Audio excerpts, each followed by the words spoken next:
सबसे पहले जो क्वेश्चन बनेंगे आप लोगों के यहाँ पे पावर शेयरिंग। पावर शेयरिंग का मतलब होता है बेटा शक्तियों का बंटवारा करना, पावर शेयरिंग करना। आप लोग जानेंगे कि जहां पर भी बेटा पावर का सेंट्रलाइजेशन हुआ है, यानी कि जब एक व्यक्ति को पावर दी गई है तो कहीं ना कहीं उसने मिसयूज करना शुरू कर दिया, चाहे वो एक कम्युनिटी है चाहे वो एक सिंगल पर्सन है। तो यहाँ पर जो डेमोक्रेटिक सिस्टम के बारे में हम लोग पढ़ते हैं तो डेमोक्रेसी में ये होता है कि पावर शेयरिंग होना चाहिए, शक्तियों का बंटवारा होना चाहिए। यहाँ पर हम लोग चैप्टर की शुरुआत करेंगे दो कंट्रीज के एग्जांपल से। यहाँ पर बेल्जियम का एग्जांपल दिया गया, दूसरा श्रीलंका का एग्जांपल दिया गया, जहां पर यह बताने का प्रयास किया गया है कि जब पावर शेयरिंग नहीं होती तो कम्युनिटी के बीच में आपसी डिस्प्यूट पैदा हो जाते हैं, आपसी झगड़े पैदा हो जाते हैं इसमें। और बोर्ड परीक्षा के लिए अगर हम बात करें सबसे इंपोर्टेंट क्वेश्चन बनता है यहाँ पर सबसे पहले ethnic composition of Belgium. Belgium का जो एथनिक कंपोजिशन है बेटा वो क्या था, तो यहाँ पर दो एग्जाम्पल दिए बेटा इसमें। सबसे पहले अगर हम बात करें एथनिक कंपोजिशन ऑफ बेल्जियम,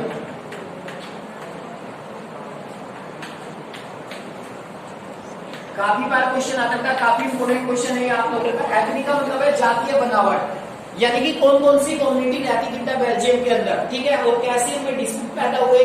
फिर बाद में एक मॉडल बनेगा जिसे हम लोग बेल्जियम मॉडल के नाम से जानते हैं।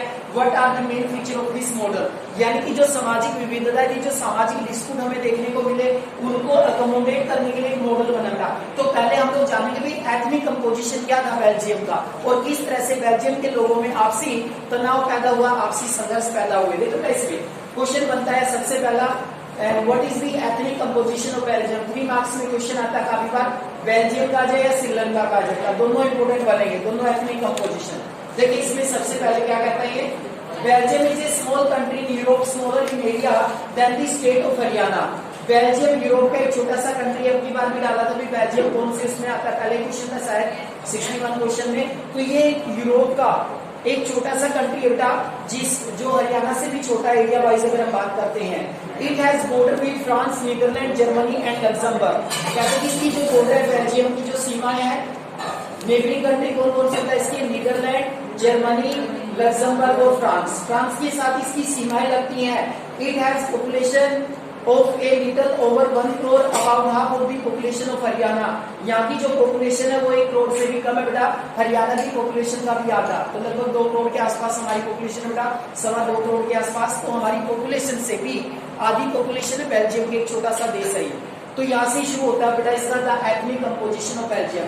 सबसे पहले हमने यहाँ पर बेल्जियम की इंट्रोडक्शन दी बेटा, कौन से कॉन्टिनेंट में आता है ये, यूरोप में। यूरोप का एक छोटा सा देश है। Neighbouring country Netherland, Germany, Luxembourg, ये इसके नेबरिंग कंट्री है बेटा। अगर हम एरिया वाइज बात करें हरियाणा से भी छोटा बेटा, और पॉपुलेशन के आधार पर बात करें 1 करोड़, 1 करोड़ से भी कम, हरियाणा की आधी पॉपुलेशन से भी कम पॉपुलेशन है बेटा बेल्जियम की। उसके बाद आता है इसमें एथनिक कंपोजिशन ऑफ बेल्जियम। पहले हमने बेल्जियम को इंट्रोड्यूस किया, यूरोपियन कंट्रीज का एक छोटा सा स्मॉल आइलैंड है बेटा, जहां पर मेनली कुछ कंट्री है इसके नेबरिंग, जैसे फ्रांस, नीदरलैंड, लग्जमबर्ग, जर्मन है, तो इनके साथ इसकी बॉर्डर लगती है बेटा। उसके बाद एरिया वाइज अगर हम बात करें बेटा, हरियाणा से भी छोटा इसका एरिया मानते हैं हम लोग, पॉपुलेशन 1 करोड़ से भी कम है हरियाणा की आधी जनसंख्या से।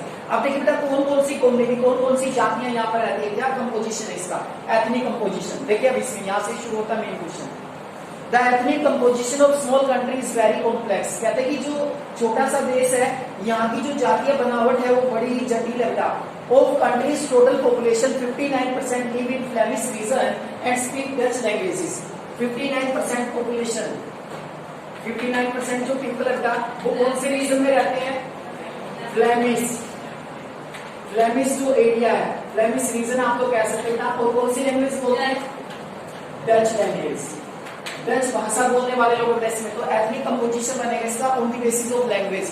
59% जो पॉपुलेशन है फ्लेमिश रीजन में रहती है, डच लैंग्वेज बोलती है, डच भाषा बोलती है इसमें। उसके बाद इसमें आएगा नेक्स्ट, अब another 40% people live in Wallonia region and speak French.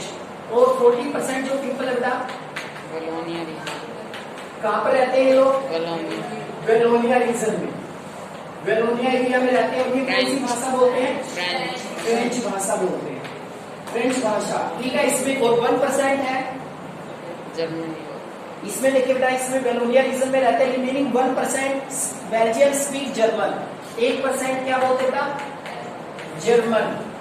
ये जर्मन लैंग्वेज बोलते हैं। देखो पूरा एथनिक कंपोजिशन बेटा बेल्जियम का रहेगा यहाँ पर, यानी कि 59% जो फ्लैमिश एरिया में रहते हैं वो डच लैंग्वेज बोलते हैं, जो वेलोनिया रीजन में रहते हैं 40% पीपल वो फ्रेंच लैंग्वेज बोलते हैं बेटा, और 1% क्या बोलते हैं, जर्मन। ये दोनों एरियाज में शामिल है बेटा, चाहे वो फ्लैमिश रीजन है चाहे वो हमारा वेलोनिया रीजन है, दोनों एरिया जिसमें आ जाते हैं। ये तो होगी ethnic composition overall on the basis of language. Language को बेस मानकर हमने बेटा, लैंग्वेज को आधार मानकर यहाँ की जो जातीय बनावट है उसका डिस्क्रिप्शन हमने दिया। लेकिन कैपिटल सिटी, अब यहाँ पर क्वेश्चन आता है बेल्जियम की कैपिटल सिटी क्या है, ब्रुसेल्स। तो ब्रुसेल्स की जो कैपिटल है बेटा, वहां का एथनिक कंपोजिशन कुछ डिफरेंट है, अलग तरह का बेटा। इसमें देखिए आगे इसमें क्या कहता है कि next, in the capital city Brussels 80% people speak French. यहाँ पर उल्टा हो गया बेटा, देखो यहाँ पर फ्रेंच लोग कम है, लेकिन कैपिटल में, कैपिटल सिटी जो ब्रुसेल्स है वहां पर कितने परसेंट लोग हैं, 80%। कौन सी लैंग्वेज बोलते हैं, फ्रेंच लैंग्वेज। कौन से लोग, 80% लोग हैं जो वो फ्रेंच लैंग्वेज बोलते हैं। देखो यहाँ पर फ्रेंच बोलने वाले कम है, लेकिन कैपिटल में उल्टा हो गया, भी फ्रेंच बोलने वाले 80% लोग हैं और डच बोलने वाले कितने percent, 20%। 20% people speak in Dutch languages. तो यानी कि कंप्लीटली अगर हम बात करें बेटा, ये जो फ्रेंच पीपल है they are more rich and powerful community of Belgium because they are mainly belong to the capital city Brussels. Capital city Brussels से बिलोंग करते थे बेटा। तो ये देखो यहाँ पर तो कम है इनकी संख्या, लेकिन कैपिटल सिटी की अगर हम बात करते हैं बेटा, कैपिटल सिटी मेन होती है, तो इसी ग्रुप को हम ज्यादा पावरफुल भी मानते हैं, ज्यादा शक्तिशाली भी मानते हैं, अमीर भी इसी ग्रुप को माना जाता है बेटा। कंप्लीट रूप से अगर हम बात करें तो फ्रेंच पीपल का डोमिनेशन है किसके ऊपर, डच पीपल के ऊपर बेटा। फ्रेंच पीपल रूल कर रहे हैं। देखो आगे इसमें नेक्स्ट लाइन में बताया गया, इसमें the minority French speaking community was relatively rich and powerful. कहते हैं कि जो माइनॉरिटी, माइनॉरिटी का मतलब कम संख्या में, फ्रेंच पीपल कम संख्या में बेटा पूरे कंट्री की अगर हम बात करते हैं, लेकिन कैपिटल सिटी में इनकी जो परसेंटेज ज्यादा बेटा, इसलिए इनको हम लोग रिच भी मानते हैं एंड पावरफुल, और शक्तिशाली भी इनको माना जाता है। This was resented by Dutch speaking community who got the benefit of economic development and education much better. Sorry much later. कहते हैं लेकिन जो डच स्पीकिंग लोग हैं उनको आर्थिक लाभ भी कम मिल पाते हैं और एजुकेशन में भी इतना ज्यादा बेनिफिट्स नहीं मिल पाता। This led tension between the Dutch speaking and French speaking community during 1950s and 1960। कहते हैं इसी कारण से डच पीपल के बीच में, फ्रेंच पीपल के बीच में बेटा डिस्प्यूट पैदा हुए 1950 और 60 के दशक में। The tension between the two community was more acute in Brussels. कहते हैं लेकिन जो कैपिटल सिटी बेटा वहां तो ये टेंशन और ज्यादा प्रभावी देखने को मिली हमें। Brussels presented A special problem, the Dutch speaking people constituted A majority in the country but minority in the capital. क्योंकि बेटा कैपिटल में उल्टा हो रहा है, यहाँ पे डच ज्यादा है कंट्री में, लेकिन यहाँ पर फ्रेंच पीपल की ज्यादा है संख्या, ठीक है ना। तो इस कारण से हम लोग देख रहे हैं बेटा कैपिटल सिटी में तो ये जो प्रॉब्लम थी ये वो ज्यादा प्रभावी थी। Let us compare the situation in other country. देखो बेटा यहाँ पर जो मेन क्वेश्चन बना अपना एथनिक कंपोजिशन ऑफ बेल्जियम के बारे में बना, ठीक है। अब एक बार दोबारा हम लोग चलते हैं एथनिक कंपोजिशन। पहले हम बेल्जियम की इंट्रोडक्शन देते हैं। कौन से कॉन्टिनेंट में आता है, यूरोप में आता है बेटा। इसमें neighbouring countries Netherland, Germany, France example. तो ये 4 कंट्रीज है जिनके साथ इसकी बॉर्डर लगती है, सीमाएं लगती है। अगर हम एरिया वाइज बात करें तो हरियाणा की एरिया से भी छोटा एरिया जिसका पड़ता है इसमें। पॉपुलेशन की बात करते हैं तो less than 1 crore, half of the population of Haryana, यानी कि हरियाणा की आधी पॉपुलेशन के बराबर है बेटा पॉपुलेशन। ये तो हो गया बेल्जियम का इंट्रोडक्शन। अब ethnic composition of Belgium, the ethnic composition of Belgium that small country is very complex, यानी कि बड़ा जटिल कॉम्प्लेक्स है बेटा। इसमें कॉम्प्लेक्स क्यों का, जटिल क्यों का इसमें, क्योंकि देखो पूरे कंट्री का अलग है, कैपिटल का अलग है, ठीक है। अब देखो इसमें 59% फ्लेमिश रीजन में रहते हो डच लैंग्वेज बोलते हैं, कि डच लोग ज्यादा ओवरऑल अगर हम पूरे कंट्री की बात करते हैं इसमें। 40% पीपल वेलोनिया रीजन में रहते हैं, फ्रेंच लैंग्वेज बोलते हैं। ये 40% लोग हैं जो वेलोनिया रीजन में रहते हैं, 1% जर्मन है, इनकी तो कोई इंपोर्टेंस ही नहीं बेटा। ये एथनिक कंपोजिशन हो गया बेटा, जातीय बनावट होगी बेल्जियम के अंदर। अब समस्या कहाँ पे है बेटा, बेल्जियम की कैपिटल का नाम क्या है, ब्रुसेल्स। ब्रुसेल्स। यूरोपियन यूनियन का हेडक्वार्टर कहाँ पर है, ब्रुसेल्स में। ये भी क्वेश्चन आएगा अपना 1 मार्क्स के लिए। तो बेल्जियम की कैपिटल ब्रुसेल्स में थोड़ी पोजीशन हो ज्यादा कॉम्प्लेक्स होगी बेटा, क्योंकि यहाँ पर क्या है 80% फ्रेंच जो माइनॉरिटी में है वही ज्यादा यहाँ पर है बेटा। यहाँ पर कैपिटल में इनकी मेजोरिटी बनी हुई है, ठीक है। और जो डच पीपल है वो कितने बेटा 20% है। इस बात का फायदा उठाया किस लोगों ने, फ्रेंच लोगों ने, क्योंकि ये रिच भी माने जाते थे, इनको पावरफुल भी समझा जाता है, अमीर भी इन्हीं को माना जाता था और शक्तिशाली भी इन्हीं को माना जाता था। यानी कि जॉब अपॉर्चुनिटी की बात करें आप लोग, एजुकेशनल आप लोग बात करें, तो इन फ्रेंच पीपल ने अपनी मेजोरिटी का बेनिफिट्स उठाया और कहीं ना कहीं डच लोगों के ऊपर इन्होंने अपना डोमिनेशन स्थापित किया था, ठीक है ना। जिसके कारण क्या है, इन दोनों कम्युनिटीज के बीच में टेंशन अमर्ज हुई, इन दोनों कम्युनिटीज के बीच में तनाव पैदा होने लगे थे। ये आएगा आप लोगों का सबसे पहला example ethnic composition of Belgium वाला था। आप लोग इसको कितना भी एक्सप्लेन कर सकते हैं, कई बार एक क्वेश्चन आता था, डिटेल क्वेश्चन आता है इस चैप्टर में से, what are the main element of the Belgium model. काफी यूटीज हमने लिए, टेस्ट हमने लिए, उपयोग में बार बार क्वेश्चन डाला गया, डिटेल क्वेश्चन। बच्चे क्या करते, इसमें 4 पॉइंट दिए गए, वो 4 पॉइंट लिख देते थे बेल्जियम मॉडल में। तो बेल्जियम मॉडल है, बेल्जियम मॉडल से पहले हम लोग कंप्लीट अगर बात करेंगे तो बेल्जियम के एथनिक कंपोजिशन को तो हम लोग डिस्क्राइब कर सकते हैं। एथनिक कंपोजिशन के बाद हम लोग चलते हैं बेल्जियम मॉडल की ओर। बेल्जियम मॉडल आगे पढ़ेंगे हम लोग बेल्जियम मॉडल के बारे में, तो उसकी मेन फीचर्स क्या क्या है, कैसे यानी कि जो डच और फ्रेंच पीपल के बीच में जो तनाव थे उनको कैसे अकोमोडेट किया गया, उसके लिए मॉडल बनाया जिसे हम लोग बेल्जियम मॉडल के नाम से जानते हैं। उसकी मेन मेन फीचर है 4 दी गए उसमें, तो उन 4 फीचर से पहले हम लोग 4 पॉइंट्स लिखेंगे डिटेल क्वेश्चन में 5 नंबर, तो नंबर नहीं आएंगे। बेल्जियम के बारे में इंट्रोडक्शन आप लोग लिख सकते हैं, फिर इसका एथनिक कंपोजिशन लिख सकते हैं, बेल्जियन मॉडल या how Belgian people accommodate social diversities, यानी कि जो सामाजिक विविधता था लोगों के बीच में, अलग अलग कम्युनिटी के बीच में जो टेंशन अमर्ज थी उसको सोल्यूशन करने के लिए, सामाजिक विविधताओं का समायोजन करने के लिए बेल्जियम में क्या किया गया, they have to adopted Belgium model. There are 4 elements of this model.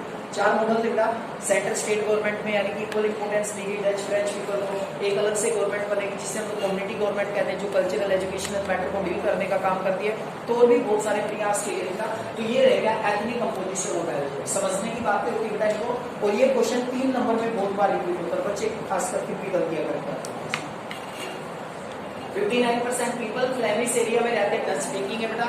40% Wallonia reason में रहने वाले कौन सी लैंग्वेज बोलते हैं, फ्रेंच। पूरे देश में हम बात करते हैं तो संख्या किसकी ज्यादा बेटा, लेकिन कैपिटल सिटी ब्रुसेल्स में उल्टा हो जाता है, वहां पर सिर्फ 20% डच है और 80% कौन है, फ्रेंच पीपल है। फ्रेंच मेजोरिटी में, माइनॉरिटी में बेटा, लेकिन रिच और पावरफुल ग्रुप कौन सा माना जाता है, फ्रेंच पीपल को। तो फ्रेंच पीपल ही डोमिनेशन करते हैं डच पीपल के ऊपर, ठीक है। जिस कारण से क्या होता है, इन दोनों कम्युनिटीज के बीच में तनाव आ जाते हैं। आगे हम लोग पढ़ेंगे कि ये तनाव कैसे करोगे, तो उन्होंने मॉडल बनाया जिसे बेल्जियम मॉडल के नाम से जानते हैं, जिसके मेन एलिमेंट्स 4 आएंगे इसमें, कैसे सामाजिक विविधता हो। लेकिन इससे पहले का एक एथनिक कंपोजिशन रहेगा यहाँ पर श्रीलंका के बारे में, ठीक है। अब पूरी देखो श्रीलंका की घटना क्या थी, कौन सी कम्युनिटी रहती थी, श्रीलंका। तो ये श्रीलंका का अगर हम डिस्क्रिप्शन दें तो अपने से साउदर्न कोस्ट से अगर हम बात करते हैं तो अपना नेबरिंग कंट्री माना जाता है इसको साउथ में। तो ये आइलैंड नेशन भी हम लोग इसको मानते हैं। तो जो एथनिक कंपोजिशन है बेटा, यहाँ तो सिर्फ लैंग्वेज को हमने बेस माना, यहाँ पर 2 चीजों को हम लोग बेस मानकर चलेंगे, एक लैंग्वेज को और एक रिलीजन। लैंग्वेज और दूसरा क्या बेटा, रिलीजन। लैंग्वेज को रिलीजन को, यानी कि धर्म को और भाषा को आधार माना जाता था। एथनिक कंपोजिशन ऑफ श्रीलंका, जब श्रीलंका की बात आती था, श्रीलंका में तो 2009 तक तनाव चल रहा था, आपसी सिविल वॉर वगैरह युद्ध चले, आपस में डिस्प्यूट बने रहे। डिटेल से अगर आप लोगों को बताएं तो यहाँ तो बहुत सारे ऑर्गेनाइजेशन भी बने था, तमिल ऑर्गेनाइजेशन, जिन्होंने मतलब विरोध किया।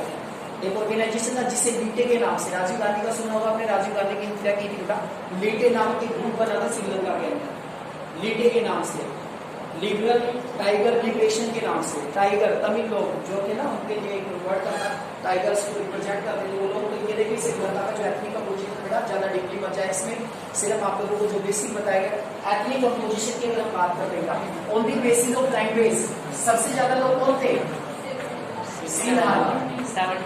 पहले थोड़ा सा इंट्रोडक्शन देख रहे हैं इसमें बेल्जियम श्रीलंका के बारे में था, फिर हम लोग बात करते हैं इसमें सेकंड एग्जांपल के बारे में। Sri Lanka is an island nation just a few kilometre of the southern coast of Tamil Nadu. कहते हैं कि श्रीलंका एक आइलैंड नेशन है बेटा जो साउथर्न कोस्ट तमिलनाडु से कुछ ही दूरी पर स्थित है। It has about 2 crore people, about the same as in Haryana. यहाँ की जो पॉपुलेशन है कितनी है, लगभग 2 करोड़। अभी हरियाणा की लगभग 2.25 करोड़ के आसपास पॉपुलेशन है बेटा, तो ये 2 करोड़ के आसपास पॉपुलेशन है इनकी, जो हरियाणा की सिमिलर मान के चले आप लोग, हरियाणा जितनी पॉपुलेशन है वहां पर। Like other nation in South Asia region, Sri Lanka has diverse population। कहते कि जो साउथ एशिया के दूसरे कंट्रीज है बेटा, उनकी तरह श्रीलंका में भी अलग अलग तरह की पॉपुलेशन रहती है, अलग अलग धर्म भाषा को मानने वाली पॉपुलेशन रहती है। साउथ एशिया का मतलब क्या बेटा, यहाँ पर 7 नेबरिंग कंट्रीज, जो साउथ एशिया का भारत बीच में आता है, चाइना को छोड़ दो 7 कंट्रीज आते हैं इसमें अपने, ठीक है, साउथ एशिया में। बांग्लादेश हो गया, भूटान हो गया, नेपाल हो गया, श्रीलंका हो गया, म्यांमार हो गया, मालदीव हो गया, पाकिस्तान हो गया। इसको छोड़ सार्क सुना होगा आपने, सार्क का नाम सुना होगा, south east Asian association regional. तो ये सारे के सारे मेंबर कंट्रीज है बेटा सार्क में। तो हमने अफगानिस्तान को भी 8वां कंट्री बनाता है इसमें। तो साउथ एशिया में सारे कंट्रीज आ जाते हैं जो इंडिया के नेबरिंग है। देखो इंडिया की लोकेशन ये है ना, तो south east Asia, east west north south, ये लोकेशन दी जाती है इसमें साउथ, ये साउथ। तो यहाँ पर देखे तो हम लोग बेटा नॉर्थ में हिमालय, ईस्ट में क्या आता है, बे ऑफ बंगाल, बंगाल की खाड़ी आ जाती है इसमें। और साउथ में क्या आता है, इंडियन ओशियन। और यहाँ पर क्या आ जाता है, अरेबियन ओशियन। तो जितने भी कंट्रीज है ना वो इंडिया के आसपास के नेबरिंग कंट्रीज है बेटा। इंडिया की लोकेशन कोई भी प्रेजेंट हम लोग कर सकते हैं यहाँ पर। सिर्फ चाइना को छोड़ देना, चाइना को साउथ ईस्ट एशिया में शामिल नहीं करते, साउथ एशियन कंट्री में नहीं आता था। बाकी 7 कंट्रीज आते हैं ये जितने भी, नेपाल हो गया, पाकिस्तान हो गया, चाइना को छोड़ दो यहाँ पे, ठीक है, भूटान